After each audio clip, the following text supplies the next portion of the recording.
What's going on, everybody? It's PJ here with the CRNA Drip, and today I want to talk about the letters of recommendation, how to get them, who to ask, and when you should ask. So let's get into it.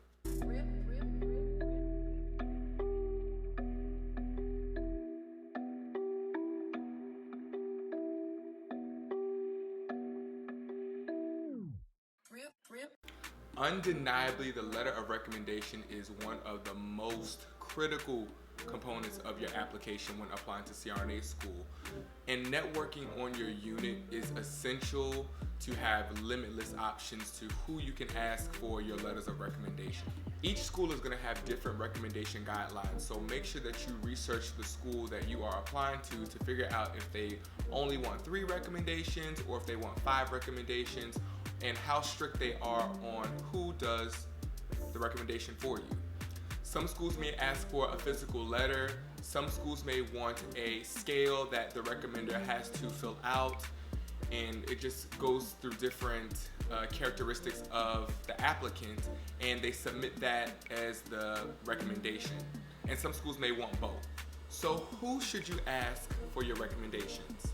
And this is where semantics is very important. So you have to pay attention to the wording in the guidelines for your recommenders, especially the supervisor. It could be a charge nurse, it could be your manager, it could be a clinical educator, it could be someone that supervises you essentially, or they may have it so specific where they say it has to be the person that does your annual year review or whatever. More than likely, they'll ask you for a CRNA reference as well, preferably one that you shadow. So if you shadow multiple times, then you may have multiple options to fulfill the requirement for your CRNA recommendation. Try to square away an academic reference as well from your undergraduate program. So it could be your critical care instructor, it could be a clinical instructor. I would try to keep it within the critical care range because that's more relevant to the ICU and CRNA school versus your psych professor or your med-surg professor or maternity. Like, it really doesn't have anything to talk about your skills and critical thinking in the ICU or critical care setting. And also try to get a physician reference as well. Nothing less than a fellow. So no residents, no interns, of course no medical students. You want someone who has rank, so an attending physician or maybe a fellow who is an attending in another specialty and they're doing their fellowship in the ICU. Next, what should be in the letters of recommendation? Many times we ask people to do recommendations for us with no direction, no guidance, and we're left with a very minimal, bare recommendation that doesn't make us stand out. So don't be afraid to give your recommenders some heads up on what you need this reference to speak to. So for your supervisor, you want them to talk about your work ethic. You want them to talk about your strong points on the floor. You want them to talk about your team dynamic aspect and how well you work under pressure. As far as the CRNA reference, you want them to talk about how engaged you were throughout the start of the case to the end of the case, or however long you shadow. You want them to elaborate on how you asked questions and you seemed so involved, and you just seemed like this is what you wanted to do for a long time. So your passion. Your academic reference needs to talk about your academic abilities. So how you were as a student and how this is something that you have devised a plan for since before you graduated nursing school. You may also want them to talk about your leadership qualities, if you were involved in anything extra besides just classwork, so any research projects or anything that may have been published. So those type of qualities you want your academic reference to include in their letter. And for the physician reference, you want them to talk about how great your communication is with the team.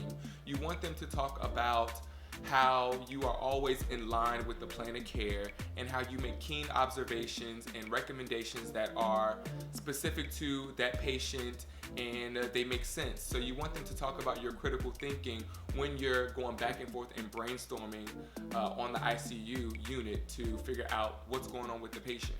It's ideal to have between 3 to 5 recommendations on hand because you just never know how many the school is going to want. I've had schools that only wanted 2 references, and then there's schools that wanted 5 references. So, and there's schools that want it in between. So it all depends. So just make sure you have a good amount of recommendations to pull from for whatever school you need.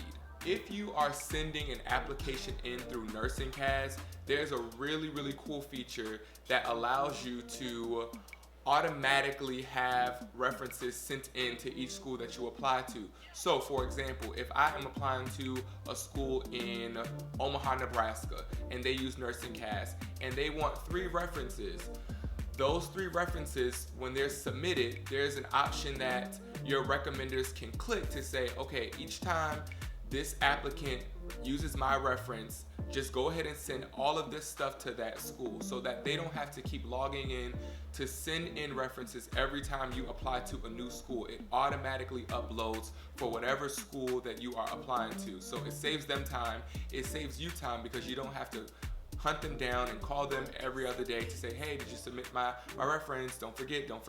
It eliminates all of that. So it streamlines your application and makes it a much faster process as well.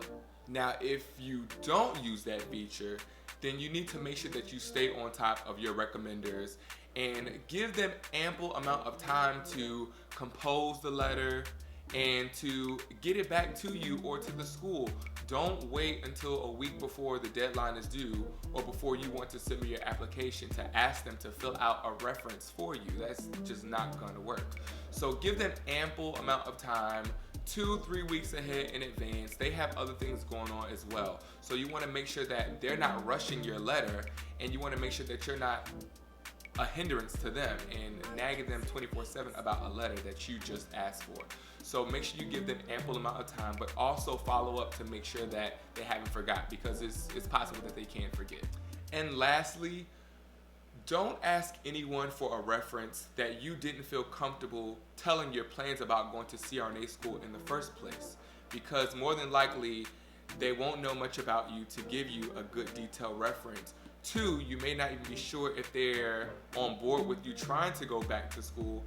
And 3, you don't want them to sabotage you. So make sure that it is somebody that you feel compelled to let your goals be known to, and someone that you know is for progression in nursing, and not someone who is complacent with just being where they are and they're all about growth. Because at the end of the day, this can make or break you, and you don't want it to be in the hands of someone who does not have your best interest at hand. So keep that in mind as well. So these are just small tips about the letters of recommendation. If you have any questions or comments, make sure to put them down below. I do read and respond to all my comments. And make sure you like, comment, subscribe, turn your post notifications on. I will be uploading every Wednesday and Sunday, sometimes Wednesday or Thursday, just depends on how busy I am. But it's going up. That's the point about it all. So with that being said, I'm out.